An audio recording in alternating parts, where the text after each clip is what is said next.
இது வெளிநாட்டு கடற்கரையா என்று எண்ணத் தோன்றும் அளவிற்கு நம்ம சென்னை மெரினா கடற்கரை அழகாக காட்சியளிக்கிறது. துப்புரவு பணியாளர்கள் தன்னார்வலர்களுடன் கைகோர்த்து தூய்மைப்படுத்தப்பட்ட மெரினா கடற்கரை உலகின் 2வது நீளமான பெரிய கடற்கரையாகும். தற்பொழுது இங்கு ஒரே வரிசையில் அழகான பல குடில்கள் மற்றும் சாய்தள நாற்காலிகள், தூய்மையான மணற்பரப்பு இவைகளை காணும்போது நாம் நம் ஊரில் இருக்கிறோமா அல்லது வெளிநாட்டில் இருக்கிறோமா என்ற சந்தேகம் எழும் அளவிற்கு அழகாக காட்சியளிக்கிறது.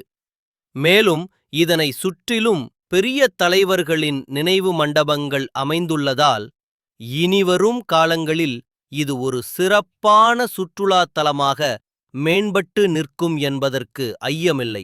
சமீபத்தில் இந்த மெரினா கடற்கரையில்தான் விமான சாகச நிகழ்ச்சி நடைபெற்றது. இதில் பல லட்சக்கணக்கான மக்கள் திரண்டனர் என்பது குறிப்பிடத்தக்கது.